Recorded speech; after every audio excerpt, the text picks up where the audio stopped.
Bonjour tout le monde. Dans cette nouvelle vidéo Hippocampus, nous allons détailler ensemble l'examen clinique cardiovasculaire. Nous allons segmenter notre examen en 5 grands chapitres. D'abord l'inspection, puis la palpation, l'auscultation, la percussion. Puis nous verrons ensemble les détails pratiques de la réalisation de certains examens complémentaires qui atteignent à la clinique cardiovasculaire. L'inspection cardiovasculaire se poursuit par l'inspection cardiaque. L'inspection est le premier temps de l'examen clinique. Dans l'examen cardiovasculaire, il faut commencer par une inspection générale pour rechercher des signes évocateurs de pathologies cardiovasculaires ayant un retentissement sur le reste de l'organisme. Au contraire, une anomalie dans un autre système peut avoir un retentissement sur le système cardiovasculaire. L'inspection cardiovasculaire à proprement parler est primordiale pour rechercher des indices en faveur d'une pathologie particulière. Pour que l'inspection soit complète, il faut bien penser à déshabiller le patient. L'inspection des téguments commencera par celui de la peau et des muqueuses. Cette inspection s'attardera sur l'ensemble des parties du corps, le tronc, les membres, les extrémités, mais aussi les muqueuses buccales et conjonctivales. On y recherche les anomalies suivantes. La cyanose, qui correspond à une teinte bleutée ou violacée des téguments. On distingue la cyanose centrale, qui touche l'ensemble du corps, y compris les muqueuses, et la cyanose périphérique, qui concerne les extrémités et les lèvres, mais qui épargne les muqueuses. On recherchera également une pâleur, qui peut être globale de la peau et des conjonctives, témoignant par exemple d'une anémie. Ou alors une pâleur d'un membre, qui peut témoigner d'une maladie vasculaire type Raynaud, mais aussi d'une artériopathie oblitérante des membres inférieurs, voire d'une ischémie aiguë. On recherchera une rougeur de la peau, en particulier d'une jambe, qui peut faire suspecter une thrombophlébite. On recherchera des marbrures, qui peuvent témoigner d'une insuffisance circulatoire ou d'une instabilité hémodynamique. On va en particulier les rechercher au niveau des extrémités ou en regard des genoux. Enfin, la présence de cicatrices peut orienter vers une éventuelle intervention chirurgicale, cardiaque ou vasculaire par exemple. L'inspection des téguments se poursuivra par la recherche de signes d'endocardite infectieuse, en particulier en regard des mains. Les faux panaries d'Osler sont des nodosités douloureuses, fugaces, sur la face palmaire des mains ou plantaire des pieds. L'érythème palmoplantaire de Genoway, d'aspect rosé, est assez discret. Les hémorragies sous-inguéales au niveau des doigts ou des orteils, ou les hémorragies sous-conjonctivales au niveau des yeux. Enfin, un purpura vasculaire peut être recherché.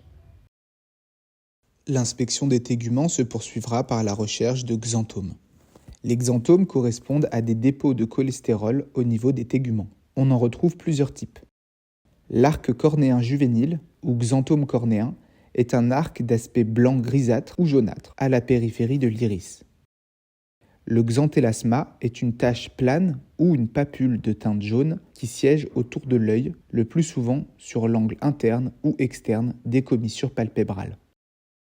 D'autres localisations de xanthomes sont possibles, en regard par exemple des tendons, achilléens ou quadricipitaux, ou bien des paumes des mains.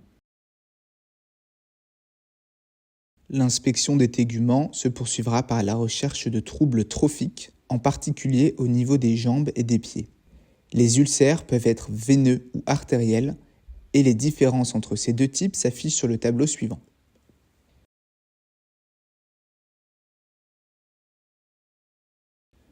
On recherchera des plaies mal cicatrisées, voire nécrosées, une perte de pilosité,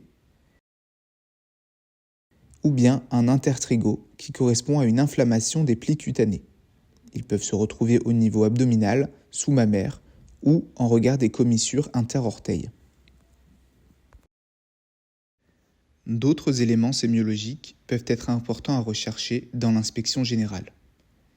Un hypocratisme digital correspond à une déformation du doigt et des ongles. On parle aussi de doigt en baguette de tambour ou de clubbing. Les ongles sont recourbés vers la face palmaire et arrondis vers la face dorsale. Cet élément sémiologique est le reflet d'une hypoxémie chronique. Un goitre peut être visible et refléter une dysthyroïdie, elle-même responsable de pathologies cardiaques. Retenons par exemple la fibrillation auriculaire provoquée par une hyperthyroïdie. L'inspection générale se poursuivra par la recherche de signes de déshydratation. Dans l'examen cardiologique, il est fondamental d'évaluer l'état d'hydratation du patient. Celui-ci peut être en état d'hyperhydratation, par exemple en cas de rétention hydrique liée à la pathologie cardiaque, ou en état de déshydratation, si par exemple le traitement diurétique est surdosé. Les signes de déshydratation extracellulaire à l'inspection sont la sécheresse cutanée, en particulier au niveau des aisselles, l'aplatissement des veines superficielles, en particulier au niveau des avant-bras, et les cernes. Les signes de déshydratation intracellulaire à l'inspection sont la sécheresse muqueuse, par exemple au niveau de la bouche, c'est ce que l'on appelle une xérostomie, ou une sensation de soif. L'inspection générale se poursuit par la recherche d'anomalies anatomiques et musculo-squelettiques, au premier rang desquelles plusieurs anomalies du plastron sterno-costal sont à identifier. D'abord le pectus carinatum qui correspond à un bourbement sternal. À l'opposé, le pectus excavatum ou thorax en entonnoir correspond à un enfoncement sternal. Enfin, la latéralisation ou horizontalisation des côtes est à rechercher. Pour terminer l'inspection générale, on recherche les anomalies de croissance et les anomalies morphologiques suivantes, en particulier chez l'enfant. Une hypotrophie, un retard staturopondéral, une morphologie marfanoïde, un syndrome de Turner ou une trisomie 21. En effet, certaines de ces anomalies s'associent à des malformations cardiaques, comme par exemple le syndrome de Turner et la coarctation aortique. Le deuxième temps de l'inspection correspond à l'inspection cardiothoracique à proprement parler. Il faudra, dans un premier temps, évaluer la respiration du patient. La dyspnée se définit par une sensation de respiration inconfortable ou pénible, au cours d'une situation n'entraînant habituellement pas de gêne. Cet inconfort peut être dépendant de la position du patient, ce qu'il faudra rechercher lors de l'inspection en mobilisant le patient. L'orthopnée est une dyspnée en décubitus dorsal. L'antépnée est une dyspnée en antéflexion. Et la platypnée est une dyspnée en position debout. Il faudra ensuite s'attarder à rechercher une anomalie de la fréquence ou de l'amplitude respiratoire. Une tachypnée correspond à l'augmentation de la fréquence respiratoire au-delà de 20 respirations par minute au repos. A l'inverse, une bradypnée correspond à la réduction de la fréquence respiratoire en dessous de 12 respirations par minute au repos.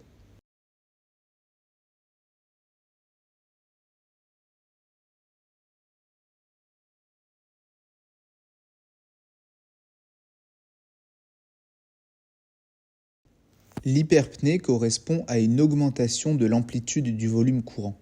On observe alors une ampliation thoracique anormalement élevée. A l'inverse, l'hypopnée est une diminution de l'amplitude du volume courant, avec donc une cage thoracique qui se soulèvera de façon diminuée par rapport à la normale. L'inspection de la respiration se poursuivra par la recherche d'anomalies de rythme respiratoire. Lorsque le rythme est régulier, les cycles respiratoires se répartissent harmonieusement dans le temps. La respiration périodique de Cheyne-Stokes présente des cycles alternant une amplification puis une décroissance de la respiration avant d'aboutir à une pause respiratoire.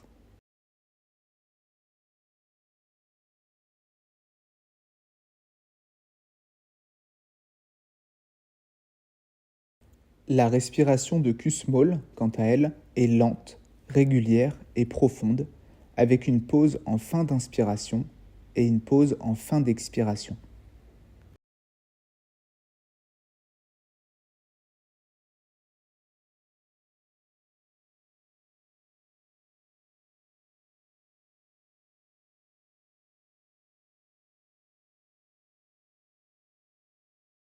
L'inspection respiratoire doit s'attacher à identifier les signes de lutte respiratoire.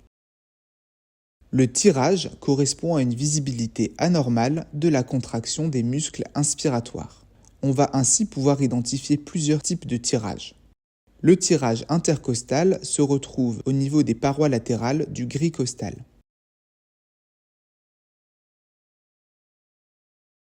Les tirages susclaviculaire et susternal se retrouvent au-dessus des clavicules et entre le sternum et le cartilage thyroïde.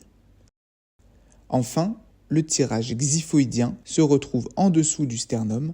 On parle aussi d'entonnoir xiphoïdien.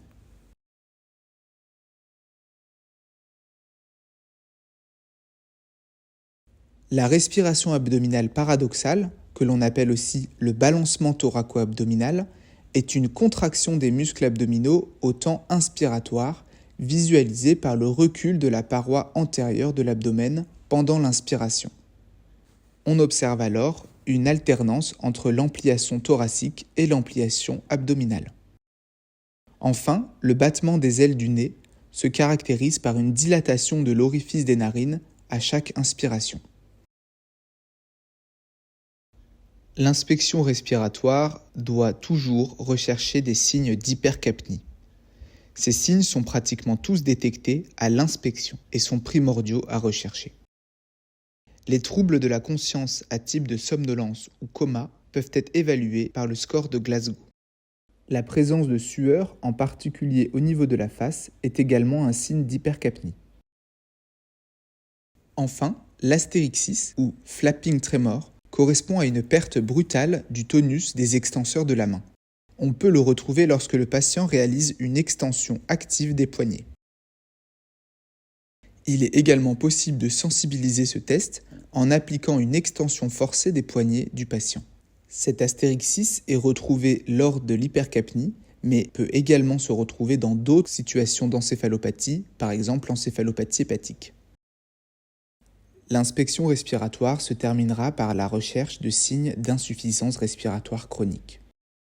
Une hypertrophie des muscles sternocléido-mastoïdiens signe leur recrutement trop important dans le processus inspiratoire.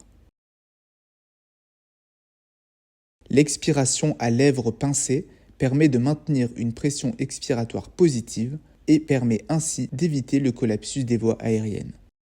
Le signe de Hoover se repère à l'inspiration. Le diamètre transversal de la partie inférieure du thorax diminue au lieu d'augmenter. Le signe de Campbell correspond à la descente du cartilage thyroïde à l'inspiration du fait de la mise en jeu des muscles inspiratoires accessoires. On repère ce signe en regardant le cou du patient de profil. L'inspection cardiovasculaire se poursuit par l'inspection cardiaque.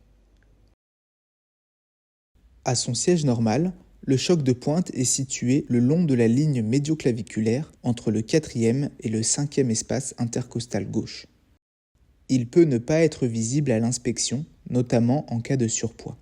Il peut être dévié latéralement ou abaissé en cas de cardiomégalie. Le choc de pointe peut aussi être étalé. On recherchera également une hyperpulsatilité, c'est-à-dire des pouls trop visibles au niveau des vaisseaux. Cette caractéristique sémiologique sera recherchée à lumière frisante pour plus de précision. On la recherchera au niveau du creux sternal et au niveau périphérique, en particulier au niveau carotidien.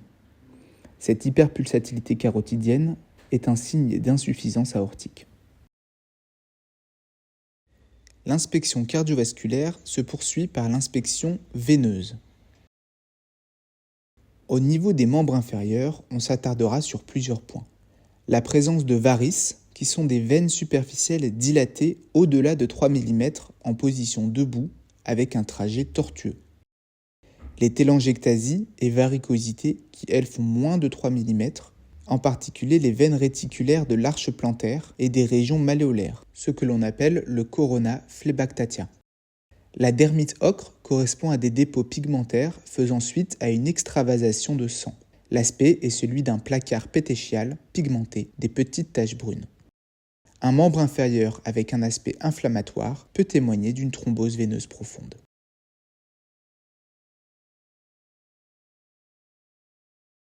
Outre les membres inférieurs, d'autres localisations méritent une inspection veineuse. Il faudra rechercher une turgescence jugulaire. Le patient doit être positionné en décubitus dorsal avec un buste relevé de 15 à 20 degrés. À l'état normal, Les veines jugulaires sont plates à l'inspection et peuvent être visibles au cours de l'expiration. Les veines jugulaires visibles aux deux temps respiratoires sont signes d'hypertension veineuse.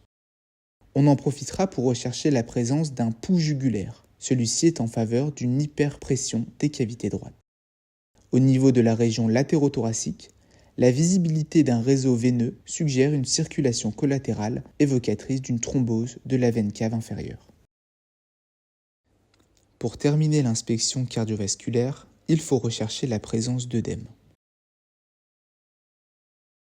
Ces œdèmes seront en particulier présents dans les zones déclives, donc les membres inférieurs, et les zones lombaires chez un patient alité. Plusieurs types d'œdèmes sont possibles. Dans l'insuffisance cardiaque droite, l'œdème est mou, indolore, blanc, bilatéral, symétrique et prend le godet. Dans l'insuffisance veineuse, l'œdème est cartonné, dur, en général asymétrique, et une dermite ocre sera présente. Enfin, dans la thrombose veineuse profonde, l'œdème est unilatéral, douloureux et rouge.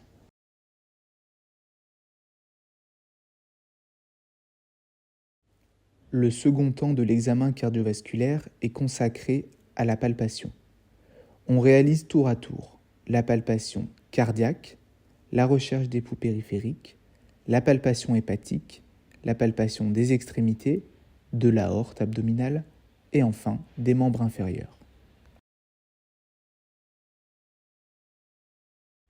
Réalisée avec l'extrémité des doigts et la paume de la main, la palpation thoracique et cardiaque va compléter l'inspection. Elle se fait sur un patient installé en décubitus dorsal. Le choc de pointe correspond au battement de la pointe cardiaque contre la paroi thoracique. En conditions normales, elle est située dans le 5e espace intercostal, sur la ligne médioclaviculaire. On le palpe avec la pulpe du doigt. Il faut décrire sa localisation ainsi que son amplitude. Pour sensibiliter sa recherche, le patient peut être tourné en décubitus latéral gauche. Le frémissement cater est la traduction tactile d'un souffle vibrant en regard du cœur. On le recherche la main à plat sur la paroi thoracique du patient, en balayant toute la zone précordiale.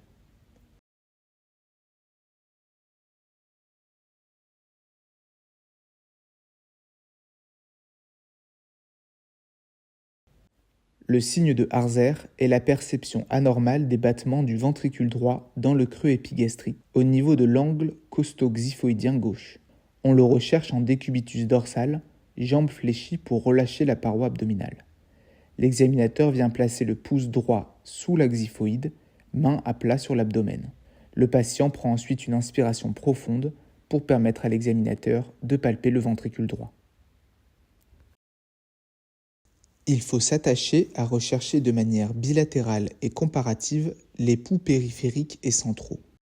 La recherche d'un pouls est réalisée délicatement grâce à la pulpe des doigts de l'examinateur. Ceux-ci doivent suivre le trajet de l'artère recherchée. Les pouls peuvent être décrits comme normaux, absents, filants ou hyperpulsatiles. On recherchera les pouls centraux qui sont le pouls carotidien, fémoral et aortique abdominal, et les pouls périphériques qui sont les pouls temporal, poplité, tibial postérieur, pédieux, huméral, radial et ulnaire. Dans le sens crânio-caudal, nous rechercherons les pouls dans les localisations suivantes. Le pouls temporal est recherché en regard de la tempe. Le pouls carotidien entre la trachée et le muscle sternocléido-mastoïdien. Le pouls huméral à la partie antéro-interne du pli du coude. Le pouls radial sur le bord antérolatéral du poignet, entre le radius et le tendon fléchisseur radial du carpe. Le pouls ulnaire sur le bord antéromédial du poignet, entre l'ulna et le tendon fléchisseur ulnaire du carpe. Le pouls aortique abdominal sur la ligne médiane abdominale. Le pouls fémoral à mi-chemin entre l'épine iliaque et le pubis. Le pouls poplité. Dans le creux poplité, attention à bien palper plus profondément que pour les autres pouls. Le pouls tibial postérieur, entre la malléole interne et le tendon achilléen. Et enfin, le pouls pédieux sur la face dorsale du pied, dans la ligne allant jusqu'à la première commissure interdigitale. La palpation hépatique recherchera principalement 3 éléments. La présence d'une hépatomégalie, définie par l'augmentation du volume du foie. On peut alors palper le foie en dessous du gris costal. La présence d'une hépatalgie, définie par la douleur lors de la palpation du foie. Et enfin, la recherche d'un reflux hépatojugulaire qui s'effectue en position semi-assise à 30 degrés. La tête est tournée vers la gauche. Le clinicien vient alors appliquer une pression vers le foie en maintenant cette position une vingtaine de secondes. La présence pathologique d'un gonflement de la veine jugulaire droite est en faveur d'un reflux hépatojugulaire. Après dépression du foie, la veine doit ensuite se vider. La palpation des extrémités, aux mains et aux pieds, est primordiale pour l'examen cardiovasculaire. Il faut rechercher des anomalies de température, une élévation qui peut signer une inflammation dans le cadre par exemple d'une thrombophlébite, alors qu'une froideur, elle, va être par exemple en faveur d'une ischémie du membre ou d'une insuffisance circulatoire. La recherche de troubles de sensibilité et de mobilité au niveau des extrémités est également importante dans l'évaluation d'une éventuelle ischémie de membre.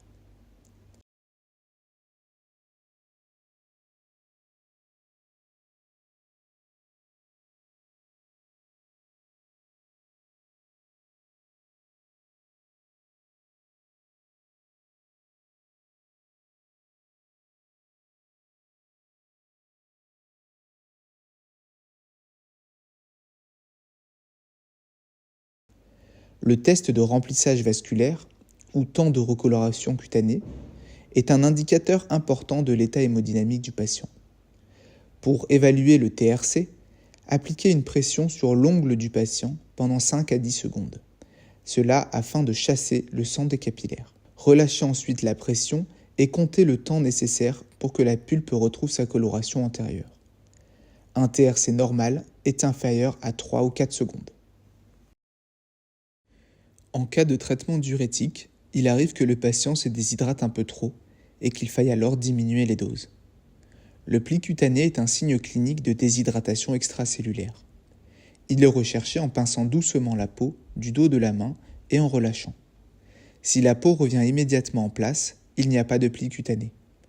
Si en revanche elle reste pliée et met quelques secondes à revenir à son état normal, le test est positif. Dans l'examen clinique cardiovasculaire, la palpation de la région abdominale recherchera une masse battante et expansive dans la zone périombilicale. Sa présence peut correspondre à un anévrisme de l'aorte abdominale. La palpation se terminera par celle du membre inférieur pour permettre de rechercher des signes en faveur d'une thrombose veineuse profonde.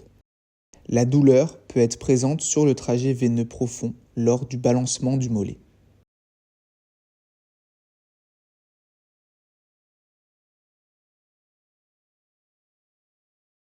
Le signe de Homan permet de rechercher une thrombose veineuse profonde du membre inférieur. Le genou est fléchi à 90 degrés, puis l'examinateur exerce une dorsiflexion de la cheville. Si une douleur du mollet apparaît, le test est considéré comme positif. Également, la recherche de signes d'insuffisance veineuse chronique peut être réalisée à l'aide de différents tests. D'abord, le signe du flot. Le patient est debout, la percussion répétée de la portion initiale de la veine grande saphène, donc en distalité du membre, envoie une onde de pression retrouvée par l'autre main à la racine du membre. Ici, le sens du flux est physiologique. Les valvules ne sont donc pas testées. À l'opposé, le signe de Schwartz. Le patient est debout. Si la percussion veineuse dans le sens inverse provoque une onde de pression en direction de la distalité du membre, en sens rétrograde du flux veineux, alors il y a une incontinence valvulaire. Le troisième test sera le signe de Trendelenburg. Le patient est d'abord couché. On réalise en premier lieu un drainage du membre inférieur par surélévation avant de placer un garrot à la racine de la cuisse pour comprimer la veine grande saphène.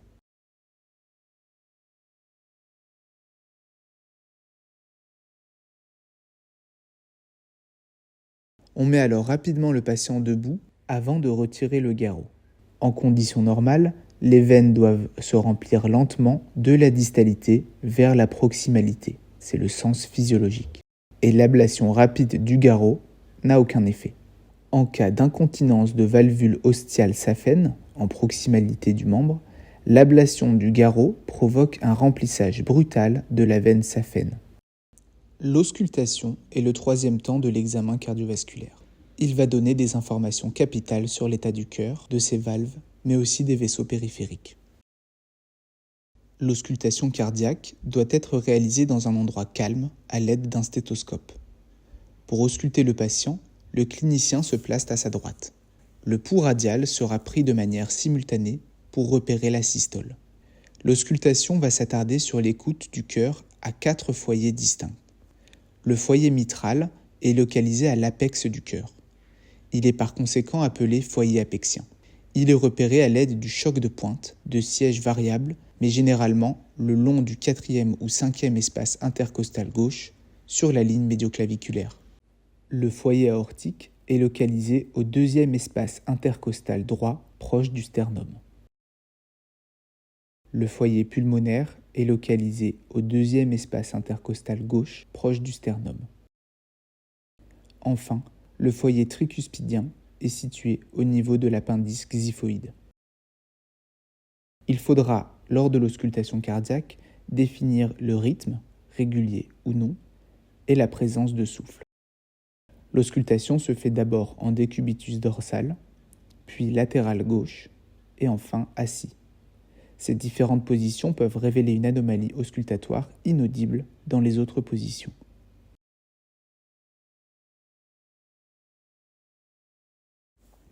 L'auscultation cardiaque recherchera également le signe de Carvalho.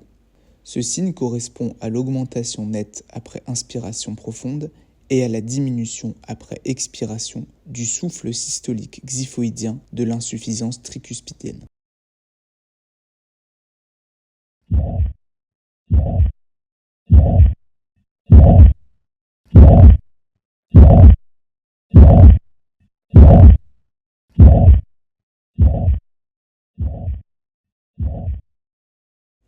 L'auscultation des vaisseaux peut révéler un souffle. Celui-ci peut témoigner de la présence d'une sténose ou encore d'un anévrisme, pouvant alors conduire à des examens complémentaires. Toutes les artères peuvent être auscultées, mais nous nous attarderons sur les plus importantes. Les artères carotidiennes sont situées entre le cartilage thyroïde et le muscle sternocléido-mastoïdien. On demande au patient de retenir sa respiration lors de l'auscultation. L'auscultation des artères fémorales se fait à mi-chemin entre la crête iliaque et le pubis. L'auscultation de l'aorte abdominale se fait environ 5 cm au-dessus de l'ombilic sur la ligne médiane. Les artères rénales seront auscultées latéralement par rapport à l'ombilic de part et d'autre.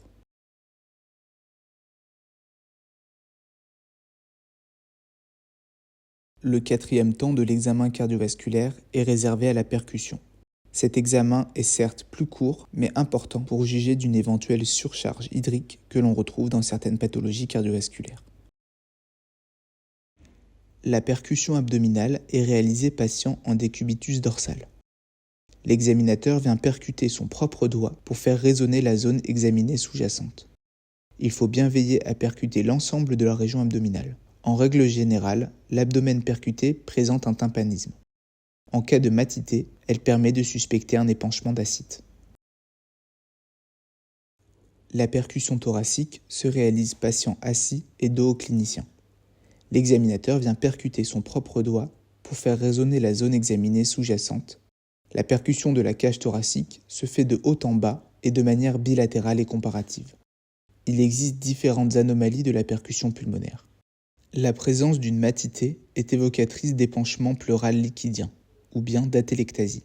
La limite haute de la matité permet d'avoir une idée de l'importance de l'épanchement liquidien. A l'inverse, un tympanisme indique la présence excessive d'air et peut traduire un pneumothorax ou bien de l'emphysème. La limite basse du tympanisme permet d'avoir une idée de l'importance de l'épanchement gazeux. Un certain nombre de mesures biométriques et de paramètres vitaux est indispensable à la bonne appréhension de l'état cardiovasculaire d'un patient. Ces paramètres doivent quasi systématiquement être ajoutés à l'examen clinique. Ainsi seront réalisés la prise de paramètres biométriques du patient, la mesure de la fréquence cardiaque et respiratoire, la saturation en oxygène et la pression artérielle du patient. De la même manière, la réalisation d'un électrocardiogramme est un atout important de votre évaluation. La prise des paramètres biométriques est fondamentale dans l'examen cardiovasculaire d'un patient. Ils peuvent constituer à eux seuls des facteurs de risque cardiovasculaire. Le poids est mesuré chez un patient en sous-vêtements à l'aide d'une balance et comparé avec d'éventuelles valeurs antérieures. En effet, au-delà de la valeur absolue, la variation est importante à évaluer. Une prise de poids rapide peut par exemple signer une rétention hydrique due à une pathologie cardiaque. Une perte de poids peut être le reflet d'une déshydratation intra- et ou extracellulaire. La taille est mesurée à l'aide d'une toise. Le patient est pieds nus, les talons et le dos contre le mur. La taille permet de calculer l'indice de masse corporelle, ou IMC. L'indice de masse corporelle, ou IMC, est calculé grâce à la formule suivante. Poids en kilos divisé par la taille en centimètres au carré. L'IMC permet de suggérer un surpoids ou une obésité en cas de valeur trop élevée, au-delà de 25 pour le surpoids et au-delà de 30 pour l'obésité. Le périmètre abdominal est mesuré à l'aide d'un mètre ruban. La mesure est prise dans un plan horizontal sur le niveau le plus étroit de la taille, à égale distance entre le bas des côtes et les crêtes iliaques. Le clinicien ajuste le mètre ruban sans toutefois comprimer les tissus mous. Le périmètre abdominal est mesuré à la fin d'une expiration.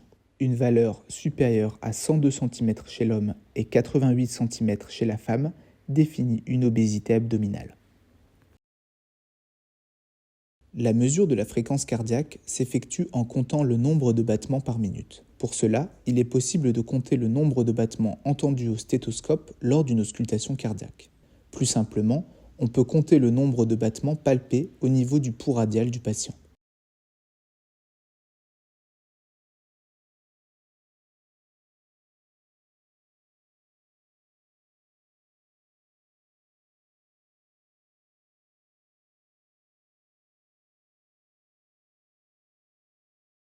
Une mesure sur une minute sera plus précise, en particulier en cas de trouble du rythme cardiaque. Une fréquence cardiaque normale au repos se situe entre 60 et 100 battements par minute chez l'adulte. La mesure de la fréquence respiratoire s'effectue en comptant le nombre de cycles ou nombre de respirations par minute. Pour cela, il faudra observer les mouvements respiratoires du patient à travers la main de l'examinateur posée sur son thorax. Attention à ne pas prévenir le patient que vous évaluez sa respiration. Cela pourrait changer son rythme ou sa fréquence cardiaque.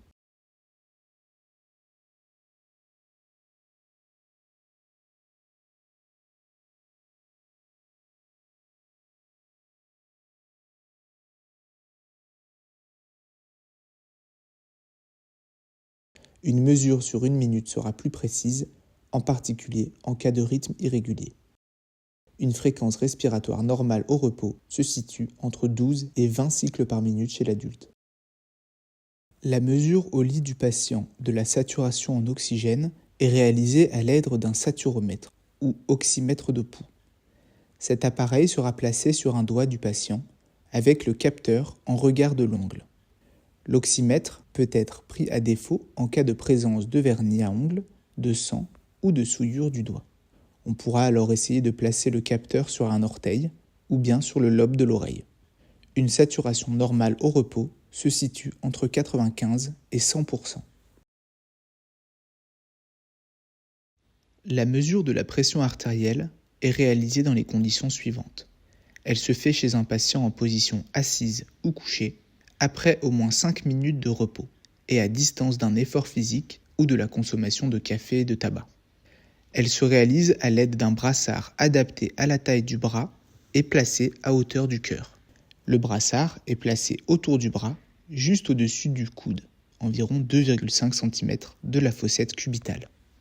Pour mesurer manuellement la pression artérielle, il faut un manomètre, branché sur le brassard, et un stéthoscope posé en regard de l'artère humérale, juste en dessous du brassard.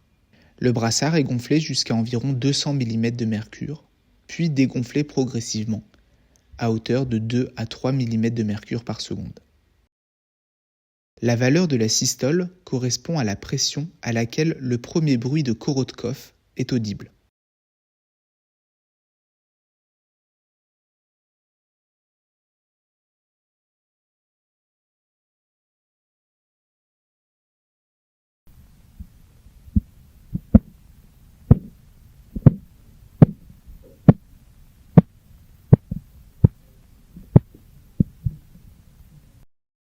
La pression à laquelle le bruit de Korotkov disparaît correspond à la diastole. La pression artérielle différentielle, ou pression artérielle pulsée, est la différence entre la pression artérielle systolique et la pression artérielle diastolique. Elle est par exemple augmentée dans l'insuffisance aortique et abaissée en cas de choc hypovolémique. Si le bruit de Korotkov est audible dès la pose du stéthoscope à 200 mm de mercure, il faudra gonfler le brassard davantage car la pression artérielle systolique est probablement supérieure à 200 mm de mercure.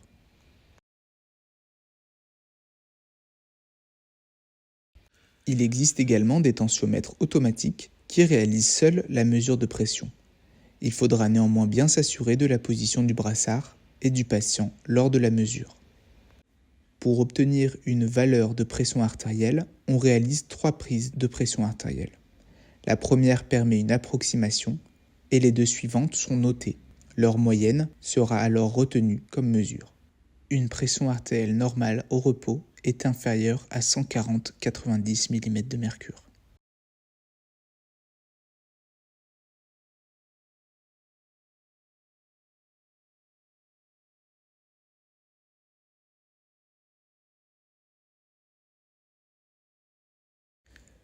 Le test d'hypotension orthostatique permet de dépister une baisse de la pression artérielle lors du passage à la position debout.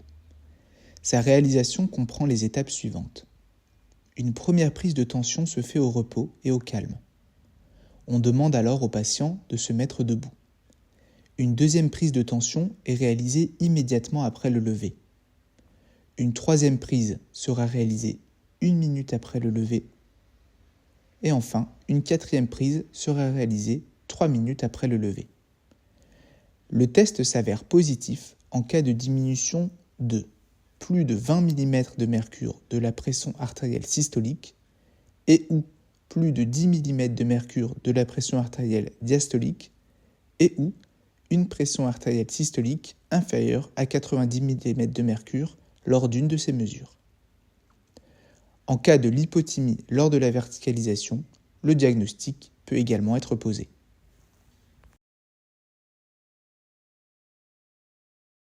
Nous terminerons avec les détails pratiques de la réalisation d'un électrocardiogramme. La réalisation de l'électrocardiogramme doit être précise pour que l'interprétation du tracé soit fiable. Le patient est placé en décubitus dorsal, torse nu, poignets et chevilles dégagés de tout bijou métallique. Pour un ECG de 12 dérivations, nous réaliserons les étapes suivantes. D'abord, placer les électrodes périphériques. Celles-ci seront placées au niveau du membre supérieur droit avec l'électrode rouge, du membre supérieur gauche avec l'électrode jaune, du membre inférieur droit avec l'électrode noire et le membre inférieur gauche avec l'électrode verte.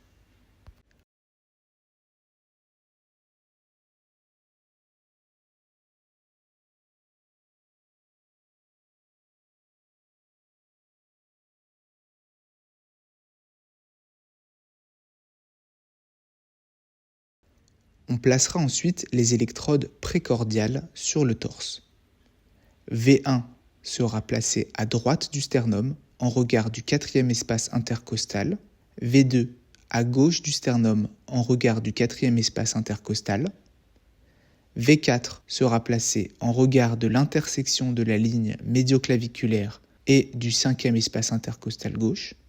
V3 sera placé entre V2 et V4 et V6 sera situé en regard de l'intersection de la ligne axillaire moyenne gauche et du 5e espace intercostal. V5 sera situé entre V4 et V6. Pour réaliser un ECG de 18 dérivations, on rajoutera aux électrodes précédentes les électrodes précordiales droites V4R symétrique de V4, V3R symétrique de V3. En position postérieure, nous placerons les électrodes V7, V8 et V9 au niveau du 5e espace intercostal dans la continuité des électrodes précordiales gauche.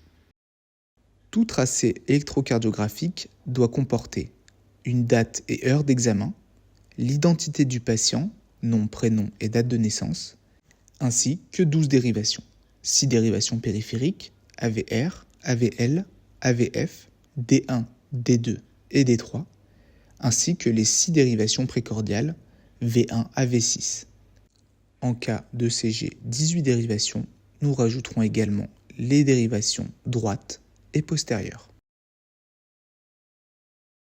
Merci beaucoup pour avoir suivi cette vidéo Hippocampus sur l'examen clinique cardiovasculaire. Nous espérons qu'elle vous aura plu et qu'elle vous aura permis de vous familiariser avec cette partie. N'hésitez pas à nous suivre sur les réseaux sociaux et surtout à consulter notre site hippocampus.fr pour bénéficier des entraînements en ligne et des cours que nous proposons.